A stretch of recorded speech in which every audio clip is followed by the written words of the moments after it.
A new school year means a fresh start. For families that are looking for a new path to help their child succeed, K-12 could be the perfect fit. K-12 powered schools offer tuition-free, accredited, online public education for students in kindergarten through 12th grade. They know learning isn't one size fits all and will meet your child where they are. K-12 has been a leader in online education for over 25 years. They provide everything a student needs to feel safe, motivated, and thrive in their learning environment. With flexible education options tailored to each child's needs, interests, and goals for the future. K-12's dedicated teachers are trained in virtual instruction and provide real-time support. Plus, students will belong to a vibrant online community with opportunities for extracurricular activities to help them connect with peers and explore interests, all in a setting that works for your family. See how K-12-powered schools can help unlock your child's full potential. Enroll online today at k12.com/FWD. That's the letter K, the number 12.com/FWD. K12.com/FWD. Evening. Buyer's remorse. Buy a new car? I'll be moving in. Let's get started. Sorry, I think there's been a mistake. I bought it from Carvana. You what? Yeah, great price. I even have 7 days to love it or return it. So there's no... No buyer's remorse. More like buyer's rejoice. I guess I'll let myself out. Congratulations. I mean it. Buyer's rejoice. Buy your car today on Carvana. Limitations and exclusions may apply. See our 7-day return policy at Carvana.com. This episode is brought to you by Progressive Insurance. Do you ever think about switching insurance companies to see if you could save some cash? Progressive makes it easy. Just drop in some details about yourself and see if you're eligible to save money when you bundle your home and auto policies. The process only takes minutes, and it could mean hundreds more in your pocket. Visit Progressive.com after this episode to see if you could save. Progressive Casualty Insurance Company and Affiliates. Potential savings will vary. Not available in all states. Yay Networks. You're listening to the Chatty Daddies podcast. Well, hello there. Welcome to the Chatty Daddies. Are we about to read a goodnight story? Yes. I know, yeah. What's going on, do Trey? a balloon animal for a child? Do you have Quaid at work or something? I do not have Quaid at work. I just want to let all of the children and our listeners know that this is a safe space. Is that daddies. your dad voice? This is my dad voice. Hi. Okay. This is the creepiest thing I have heard in a long time. I'm not going to talk crap because you guys made fun of me when I did a recording with Chloe during a bedtime with Chloe one time, and you guys were making fun of me. So I just want everyone to see that all of us parents change our voice depending on the age of the child. This is just what came out of me today. I don't even know if this is how I talk to Quaid. You guys can't see this, but JC, Trey, and I were all looking at each other on Zoom, and Trey's actually wearing a clown outfit. I think he told me he just bought an ice cream truck, and he's talking like this. Don't you want one Don't you want an ice cream cone? Come on, Georgie. Come here, Georgie. You know, this isn't really movie talk that much, but I did not like the new It's. Not scary at all. What? They're PG-13. If you're going to be a scary clown, I need a rated R. I need something terrifying. New It's, meh. It still made me jump quite a bit. The second one was it got way too sci-fi. Yeah. And I guess I don't think I finished the book ever, but it was way too sci-fi. The first one was still good. The first one still got me jumping a couple times. All right, so last week we did a little game show type thing where we wanted to find out which of us listen best to our wives. And we had one non-participant, Nick Adams, because his wife Blair didn't send in any kind of question. Which is very surprising. She finished very high in our high school class. Yeah. She is always turning things in on time. We're always early when we're doing anything. RSVP, right away, day of. She's right not a when we get in the procrastinator. mail. No. Okay. So maybe that just shows what she thinks about this podcast. Well, I don't know. See, I took it a step further, and I said, maybe that's what she's like, I don't want to text this loser. That's immediately what I go to is, she must hate me because she doesn't want to tell me some story that Nick won't remember. If anything, she hates me because she's like, what is it? What is he doing? This is just another thing I have to deal with. Can he fold the clothes? Basically, the game is we were supposed to get something that our wives told us in passing or while sitting on the couch while having a conversation. Yeah. And we were supposed to see if we remembered what they said because wives always claim that us dads don't listen. Yeah, JC did pretty well. He So did remembered you. most of it. I did all right. I did pretty good, I thought. And so now we move on to Nick. And I have to give this to you in a scenario, actually. It's not just a full-on story. Well, hey, at least she's doing something different. Yes, exactly. She's bringing content for sure. That's nice. So let's say Davis spills a nice glass of red juice Okay. all over his shirt. Now you have to wash it. Can you describe how to wash this shirt? Okay, she brings this up because I know we've talked about this several times. And every time she has to explain it to me, she talks to me like I'm even dumber than the time before. Yeah. Because I am. Because she's already told me. They talk about us mansplaining things to girls. Girls, they girl-splain stuff to us as well. I just want to throw that out there. I'm going to have to say, okay, well, if it's okay, he spills it on his shirt. That's what she said. Shirt. Red juice. Red juice on his shirt. Yes. I'm going to say okay, we have in our laundry room, we have a sink in the laundry room. In that sink, we have it's from like the dollar store, like a bucket, that you take to the beach. And so usually what we do, I think, is we fill that up with water, put the shirt in there, let it soak in cold water, and then we'd throw in just like a tiny spoonful of detergent in there, and it soaks in that. Okay. Yeah, all right. That's my answer. Okay. So how'd you do? Here's the fun thing. She said she has sent you over 100 texts on how to wash stains out of a piece of clothing, the throw up from a dog. And So this happens a lot, Nick. the cliffhanger here is we'll find out if you're right next week if Blair listens to this podcast. She didn't send me She the didn't answer. give you the answer? Are you serious? Oh, no. Oh, wow. I guess we'll give it to you, Nick. It sounded right. It sounded right. I would do Yeah. it. I'd follow your lead. I feel like that's something my wife would have told me to do, the whole putting it in there and stuff. I just use that little erase pen thing that we have, That's a good one. which That's a good one. doesn't work as well as it does on TV. Really? No, Now, it doesn't. Here is a troubling thing to me. I throw my clothes into the washer, and then they kind of just sit there like it's not a full load yet. I don't know how y'all do it if y'all have to have a full load loaded up and do it all at once. But I'll throw my clothes into the washer. It's not a full load yet. We just keep throwing baby clothes in there every day because that's what happens. Mm-hmm.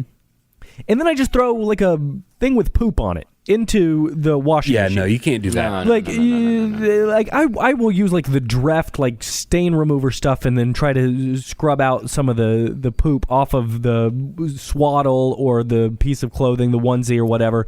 But then after that, I just throw it into the washer. What do you do? Do you? I used to hand wash anything that was an explosion.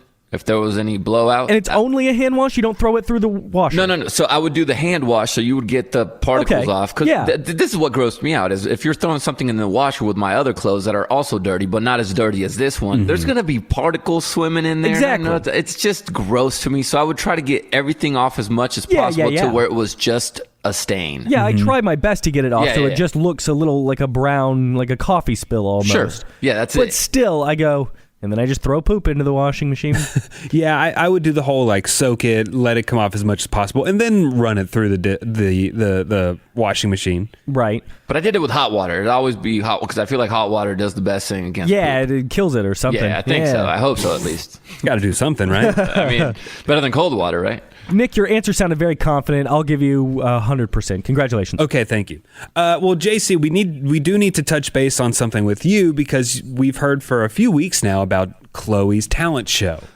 First, she auditioned by singing. Luckily, she made it into the talent show, and then there was some video aspects. Catch us up. So basically, since we're still in the whole coronavirus pandemic, hopefully by next year, I think looks like school's going to be pretty much back to normal from what I keep seeing. But this year, they're still keeping it safe. 1 week left of school, so they were going to do a virtual talent show. And this virtual talent show was taking place last Thursday. I was traveling that day. It was the first time we were traveling for work. And I had to break the news to Chloe. I said, listen, I'm not going to be able to perform with you. I'm her guitar player. it's easier for her to sing with the guitar, mostly because if she's singing along to a track and she messes up, the track won't slow down for her and it won't speed up for her. I can, if she kind of stumbles on something, slow it down a little bit and then catch it up, and then it makes it easier for her to where she doesn't have to think as much. Yeah. And so when I told her that, she said she didn't want to do it. Yeah, I think I would be scared at that age too. I'd be like, Right. we're going to change the plan at the last second. I'm not ready for this. I'm also a safety blanket for her, which Totally. I understand. And I don't know if that's the right way to go about things, because I don't want her to think that I'm always going to be a safety blanket. But at the same time, as her dad, I always want her to think that I'm going to be there for her, if that makes sense, right? Yeah. So even if she's married and if she has something go wrong and she has an argument with her husband, I want her to be able to come to her dad and like talk to me. So we couldn't do a recorded me playing the guitar thing because it'd be the same as the thing. So I told her, you can't quit, because there were other kids that really wanted to be in the talent show and they didn't get a spot. Yep. And if you quit right now, that's a slap to their face. You know, you signed up to do something, and in our family, you signed up to do something and you commit, you got to finish. And you're going to have to do it, Chloe. And she kept fighting me with it. And I told my wife, I said, I don't know what we're going to do about it, because I don't think she's going to do it. She's not going to perform for the judges. She's not going to do it. So we wrote the principal and we told her what was going on. And we said, look, it was just bad timing. I'm traveling. And the principal was so kind. She said, look, if this was a live talent show, yeah, there's nothing we could do about it.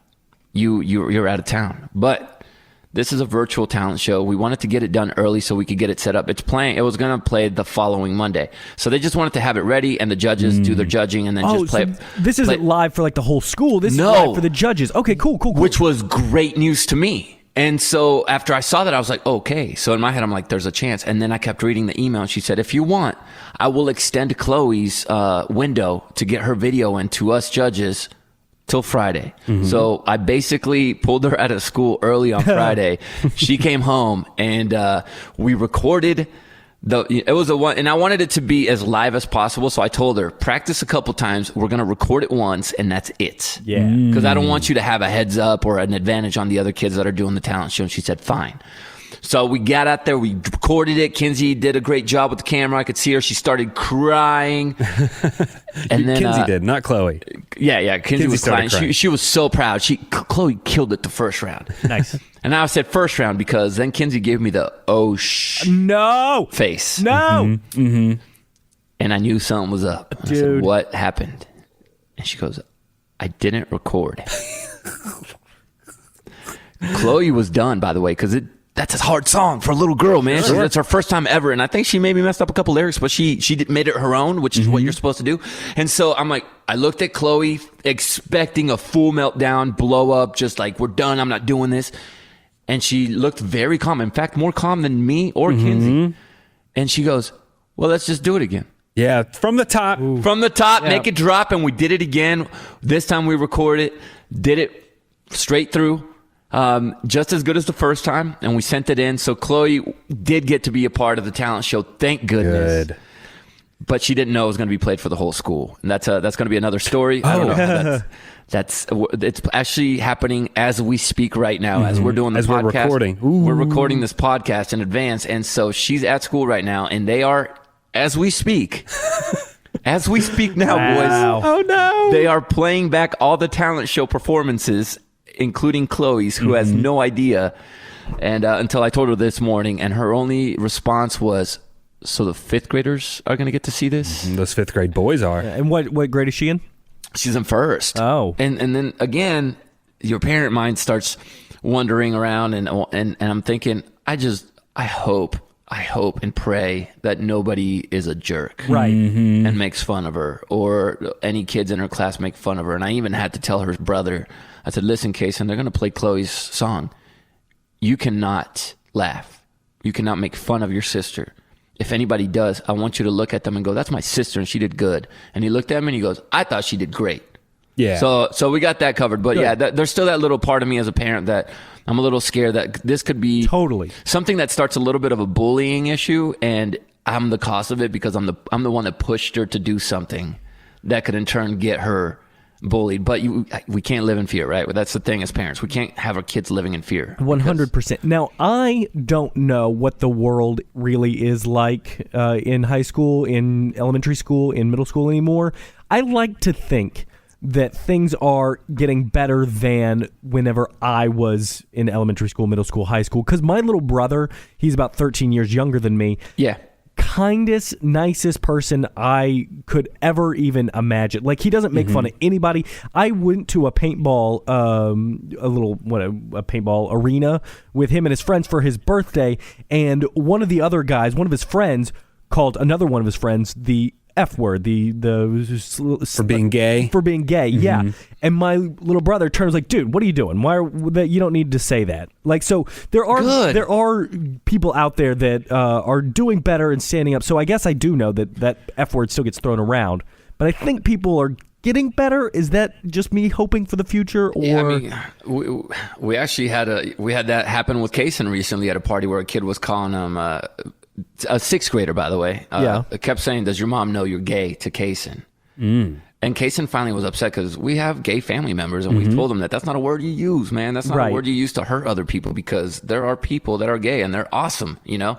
And so he came and told us, and I found the kid. And we had a conversation, and the kid apologized and everything, but it's still happening, bro. Yeah. They still do it. I don't know if it is getting better or not, Trey. Dang it. Just when I think it is, then you hear people talking about how rough it can be with social media, which is just a new aspect that we didn't have. Yeah, the halls are always there at that point. Yeah. You're not walking the halls at 7 p.m. But they're making funny on social media. There are a lot more people, being aware of things that do hurt other people's feelings, and hopefully other parents are trying to instill that in kids, but I'm not sure. But Chloe might be a little embarrassed or something about her performance, but I think she'll be able to walk with her head held high. She'll be able to say, I did that, and it was fun. Yeah. Now, let me think what you guys think of this one, because I had a moment with my son where I had to have a conversation with him where I told him, listen, I'm your dad and I'm going to have your back, but I'm also going to call you out and tell you when you're being the jerk. Okay. And this stemmed from he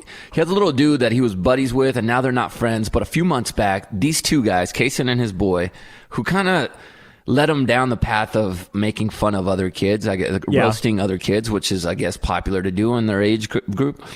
They started making fun of a boy at a party, and because of a girl he likes. And you know how when you're the kid that's getting piled on, you start freaking out. Totally. And you can sense it. And they kept pushing. And as a friend, you're supposed to know, I got to stop because my friend's about to lose his lid. Well, they didn't. They didn't stop, and this kid lost it. And he ended up punching Kaysen and the other boy. Oh, not in the face, but he slugged him in the arm and told him to stop. And he got mad, man. He yelled at them. He said, "You guys are jerks." And basically, Kaysen was upset that he got hit. And I said, "Listen, I know how he responded is not right, and he got in trouble for it, and he's probably really upset with you. But what you were doing was egging him on, and you decided to go the wrong way with it." And so fast forward to this past week, this boy still months later does not want to be friends with Kaysen. And I told him, "Have you apologized to him?" And he said, "No." And I said, "Why not? You got to apologize to him. I'm telling you, you're in the wrong here. He hit you. I know that's not right to be violent, and it's not okay to punch people, and I've told you that. But at the same time, when you push somebody to the edge, man, you're going to make them jump eventually." And he did. And he jumped. And you called him a frog, and he leaped. And now it's up to you. You got to walk up to him and say, "Hey, man, I'm sorry I was a jerk. I'm sorry I did that to you.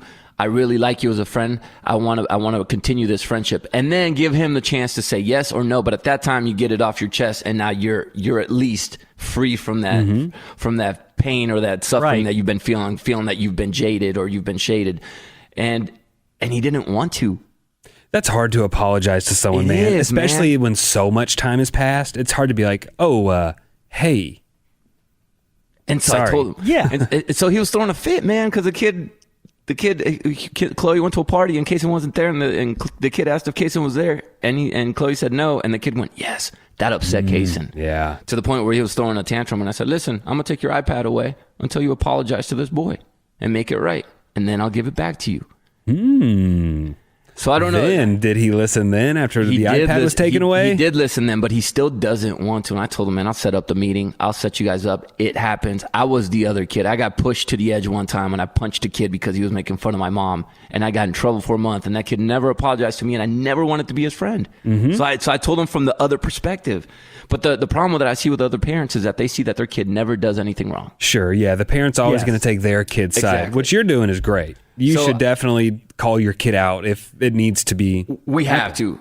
Listen, our kids are not perfect. I'm never going to sit here and go, my son and my daughter are perfect, because they're not. They're human. And so if you make them out to be perfect, then they're going to think their ish don't stink, and they're going to continue to make mistakes, and they're never going to think that anything they do is wrong. So I feel like we have to call them out when they do something wrong. Yeah, absolutely. And especially now that he's older, he can start understanding that, yeah, maybe I was wrong. You know, it's hard, like for me to tell my 4-year-old, sometimes it's hard for him to wrap his head around why something is wrong. Right. But for Kaysen, he's 9.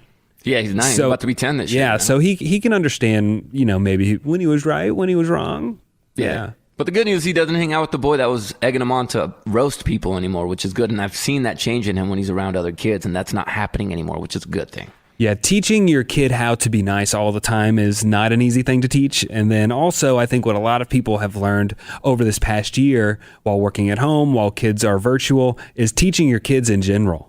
Teaching your kids how to read. Yes. And so finding the right program to help your child learn to read can be pretty daunting.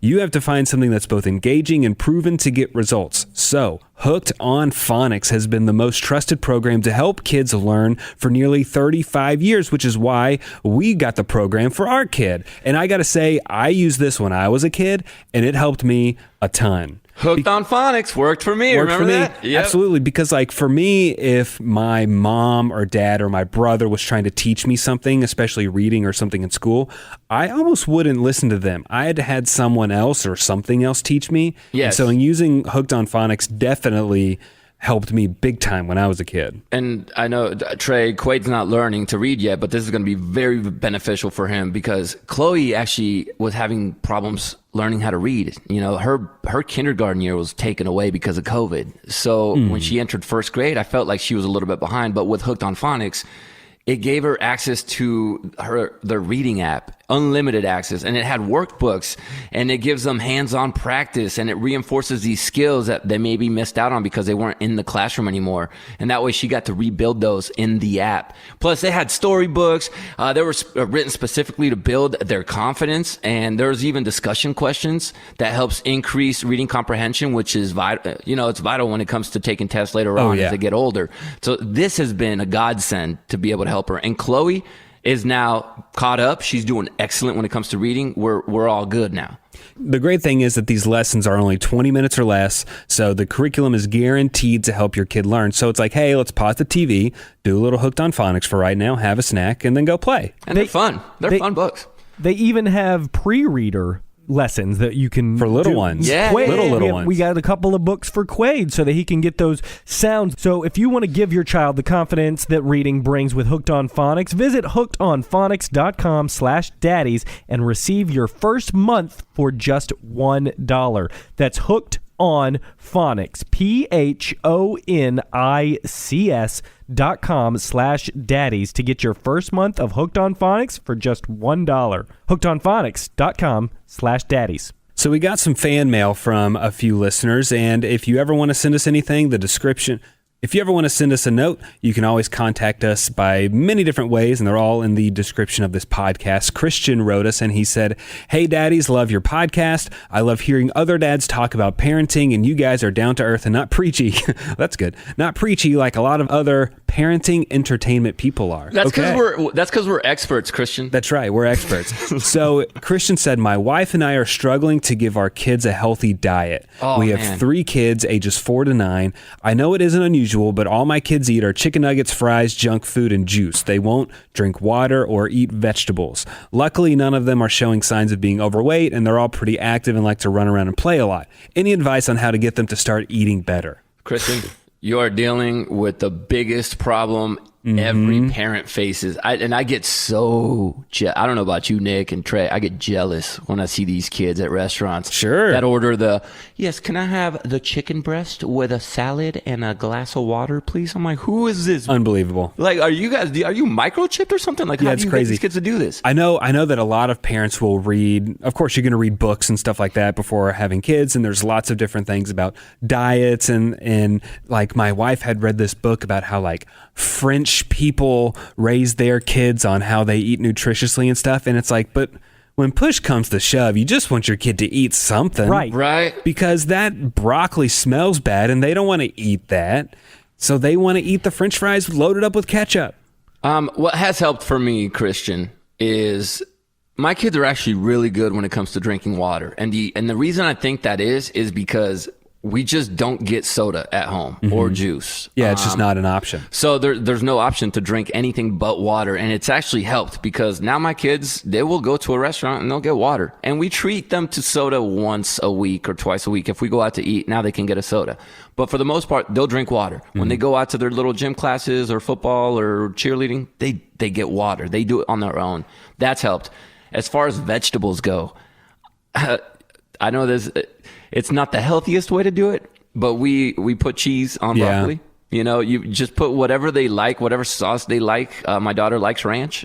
So we give her the vegetables with ranch, and it's a dipping sauce.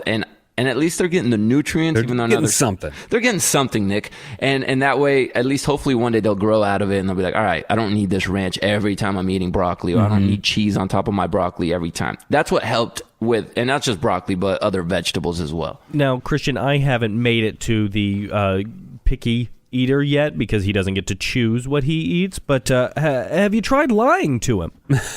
yeah, you can shame. I shame my kids. I'm not going to lie, bro. I shame. I shame them. No, everything else is poison except for that broccoli. Yeah, I remember. You'll die if you eat anything but broccoli. Kelly Raspberry that we work with, she used to tell her daughter that broccoli would help her daughter grow boobies.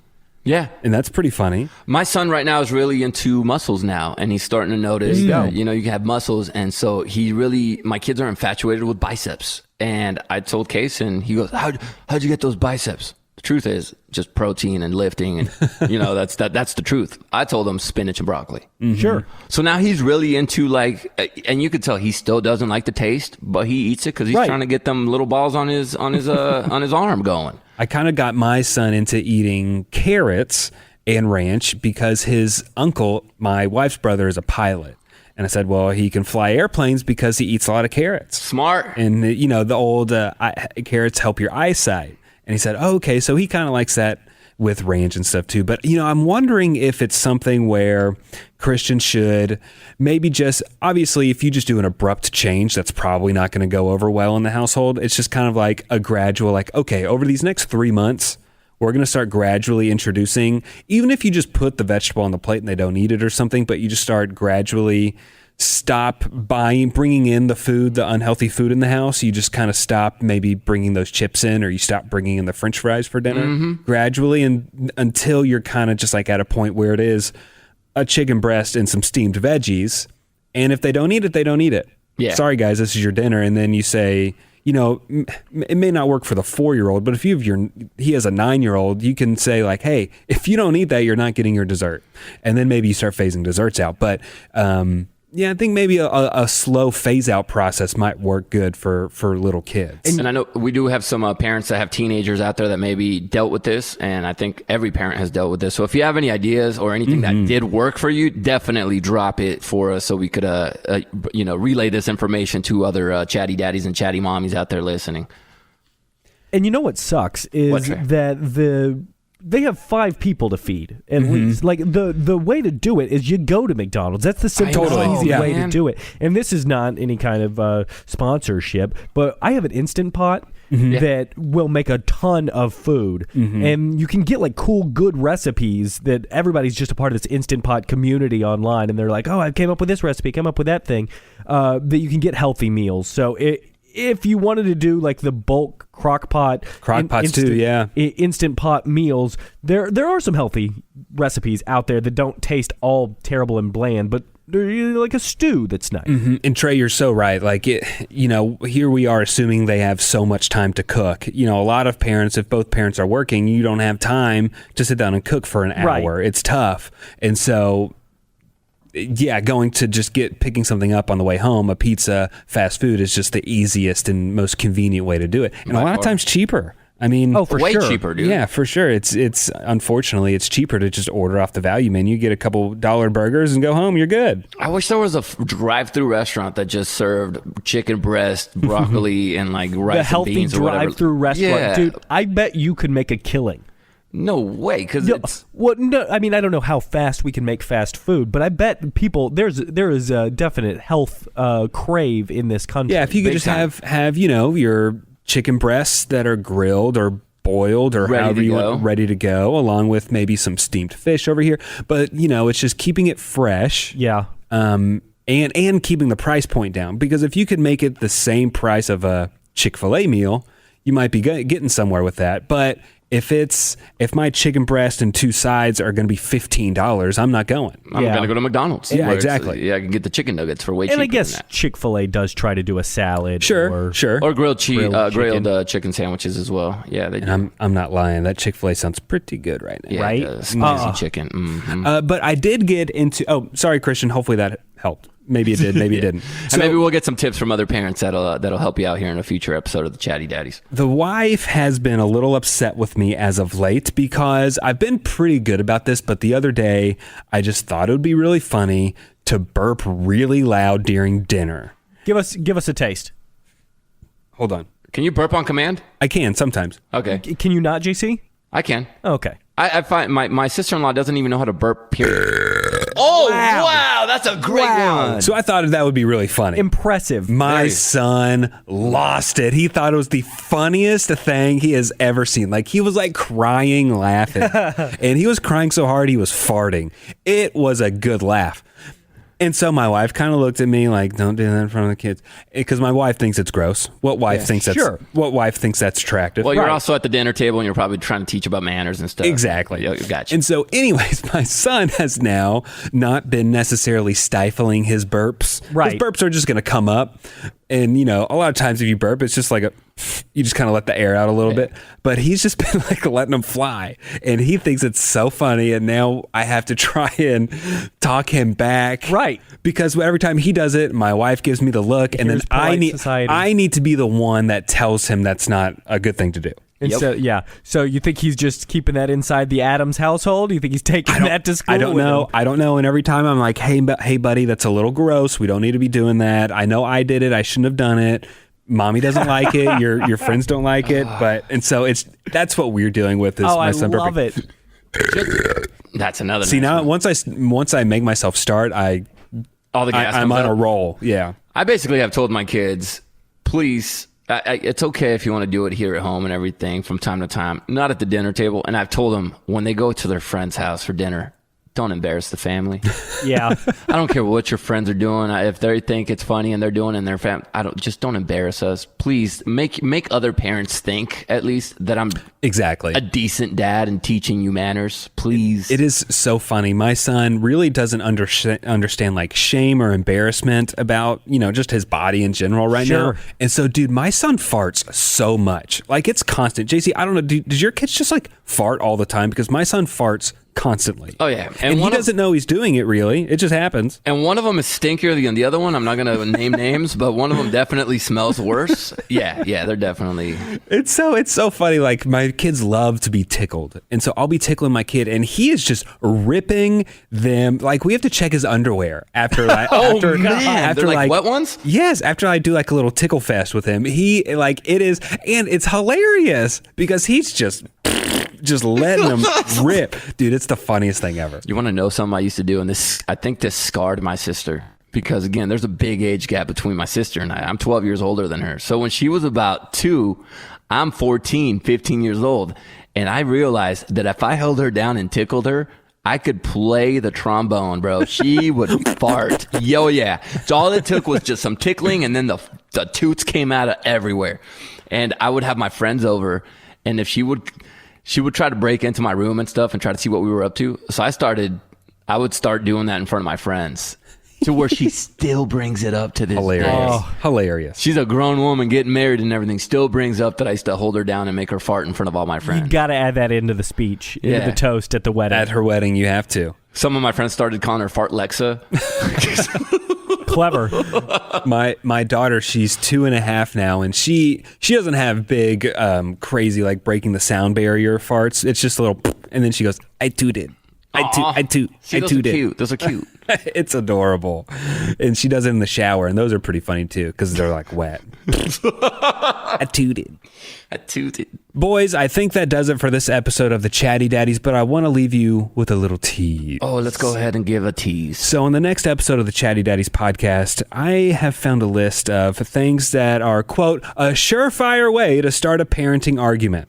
So, sure, like this for sure will cause an argument? Yes, things about diet, allowance, circumcision, things we've talked about before, but a kind of a quick fire round of our opinions. Let's see if we get some arguments. All right, sounds good. And we'll take your advice on anything you heard on today's episode. So make sure you write us anytime you want and follow at Chatty Daddies on Instagram. All right, bye guys. No more ways. Yeah, creepy right, dad bye. voice. We're going to leave if you keep talking like that. That's for sure. We want him to come back, Trey. Daddy loves you. Oh, should that be our sign off?